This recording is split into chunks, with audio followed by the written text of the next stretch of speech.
ನಮಸ್ತೆ, ನನ್ನ ಹೆಸರು ಡಾಕ್ಟರ್ ಸೌಪರ್ಣಿಕಾ. ಸ್ತ್ರೀ ಹಾಗೂ ಬಂಜಿತನ ನಿವಾರಣೆ ತಜ್ಞೆ, ಸಂಯಮ್ ಫರ್ಟಿಲಿಟಿ ಹಾಗೂ medical centre, Chandapura, Bengaluru.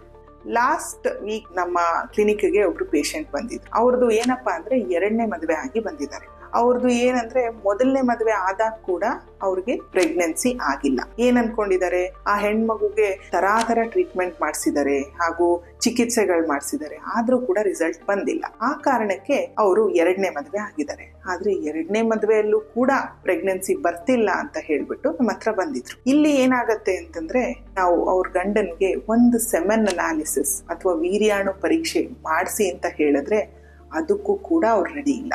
So ಒಂದು ಅರ್ಥ ಮಾಡ್ಕೋಬೇಕು ವೀಕ್ಷಕರೇ, ನಾವು ಏನಂತಂದ್ರೆ, ಯಾವ ರೀತಿ ಒಂದು ಪ್ರೆಗ್ನೆನ್ಸಿ ಆಗುವಾಗ ಅದರಲ್ಲಿ 50% ಗಂಡಸಿನ ಪಾತ್ರ ಹಾಗೂ 50% ಹೆಣ್ಮಕ್ಳ ಪಾತ್ರ ಇರುತ್ತೋ, ಅದೇ ರೀತಿಯಾಗಿ ಯಾವಾಗ ಮಗು ಆಗ್ತಾ ಇಲ್ಲ ಅಂತ ಹೇಳ್ತೀವೋ ಅವಾಗ ಕೂಡ ಅದೇ ರೀತಿ ಹೆಂಗಸಿಂದು ಪ್ರಾಬ್ಲಮ್ ಇರ್ಬೋದು, ಇಲ್ಲ ಗಂಡಸಿಂದು ತೊಂದರೆ ಕೂಡ ಇರಬಹುದು.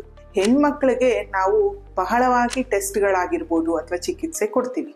ಆದರೆ ಗಂಡು ಮಕ್ಕಳಲ್ಲಿ ಒಂದೇ ಒಂದು ಟೆಸ್ಟ್ ಅಂದರೆ ವೀರ್ಯಾಣು ಪರೀಕ್ಷೆ ಅಥವಾ ಸೆಮೆನ್ ಅನಾಲಿಸಿಸ್ ಅಂತ ಏನು ಕರಿತೀವಿ, ಅದರಿಂದ ನಮಗೆ ಗೊತ್ತಾಗೋಗುತ್ತೆ ಏನು ತೊಂದರೆ ಅಂತ ಹೇಳ್ಬಿಟ್ಟು. ಆದ್ದರಿಂದ ನಾವು ಏನು ಈ ಸಮಾಜದಲ್ಲಿ ಒಂದು ಖಿನ್ನತೆ ಎಲ್ಲರನ್ನೂ ಕಾಡ್ತಾ ಇದೆ ಅಂದರೆ ಇನ್ಫರ್ಟಿಲಿಟಿ ಅಥವಾ ಬಂಜೆತನ ಅನ್ನೋದು ಕೇವಲ ಹೆಣ್ಣು ಮಕ್ಕಳ ಸಮಸ್ಯೆ ಅನ್ನೋದು ಫಸ್ಟ್ ನಮ್ಮ ತಲೆಯಿಂದ ಹೋಗಬೇಕು. ಇದರಲ್ಲಿ ಹೆಣ್ಣು ಮಕ್ಕಳದು ಎಷ್ಟು ಪಾತ್ರ ಇರುತ್ತೋ ಅದೇ ರೀತಿ ಗಂಡು ಮಕ್ಕಳದ್ದು ಕೂಡ ಇರುತ್ತೆ.